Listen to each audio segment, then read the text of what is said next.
নমস্কার বন্ধুরা, আমি অসিত ঘুরে দেখা চ্যানেলে আপনাদের সকলকে স্বাগত। তো আজকে 5ই সেপ্টেম্বর আমরা চলে গেলাম তারাপীঠ, তারাধাম। তো সেখানে গিয়ে আমরা প্রথমে উঠেছিলাম হোটেল বন্ধন। তো চলো সকলকে দেখাবো হোটেল বন্ধনটা কেমন, রুমগুলোই বা কীরকম, সঙ্গে থাকো।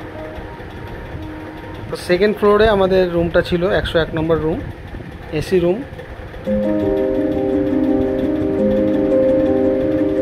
হোটেলটা বেশ পরিষ্কার আছে। তো এই হচ্ছে রুমের ভিতরটা, দেখো দুটো বড় জানালা আছে, একটা এসি আছে, একটা ফ্যান আছে, আর এই পাশে ছোট্ট একটা ব্যালকনি। চলো ব্যালকনিটা দেখেন, পিছন সাইডে যদিও ব্যালকনিটা।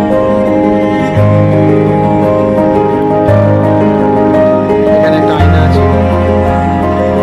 এই পাশে bathroom, attach bathroom, western bathroom, সঙ্গে গিজার, আয়না। তারপরে সেখান থেকে আমরা বেরিয়ে গেলাম মায়ের ওখানে পুজো দেওয়ার জন্য। খুব সকাল সকাল পুজো দিয়ে তারাপীঠে আরও যেসব মন্দির আছে, ছোট ছোট মন্দিরগুলো, সেখানেও পুজো দিলাম। কৌশিকী অমাবস্যার পরেই ছিল এই শনিবারটা, সেই কারণে ভিড়টা অনেকটাই বেশি ছিল। জেনারেল লাইনে দাঁড়িয়ে আমরা পুজো দিয়ে বেরিয়ে আসলাম।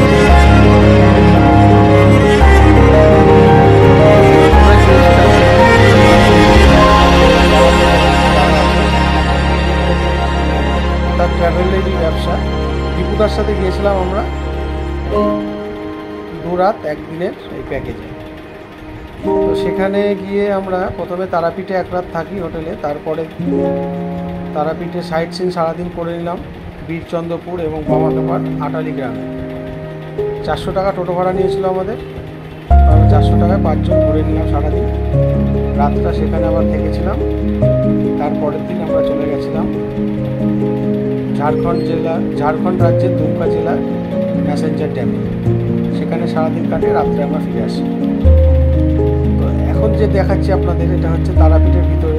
দেখো বামাখাপার চরণ আছে সমাধি, সেখানে এই ভিড় লাইন, প্রচুর ভিড় ছিল, লাইনে দাঁড়াইনি আমরা। আর এখানে আমরা সাইড দিয়ে দেখে নমস্কার করে অন্য জায়গায় চলে যাব।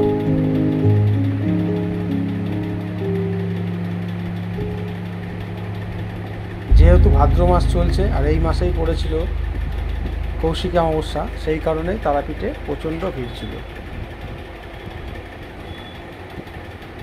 তারাপীঠে গেলে একটা জিনিস অনেক দেখা যায়, সেটা হচ্ছে ছোট ছোট মন্দির। ভোলেনাথের মন্দির আছে, বামাখাপার মন্দির আছে, প্রচুর মন্দির এখানে দেখা যায়। তো ভিডিওটা এখানেই শেষ করলাম, কেমন হলো একটু জানাবেন।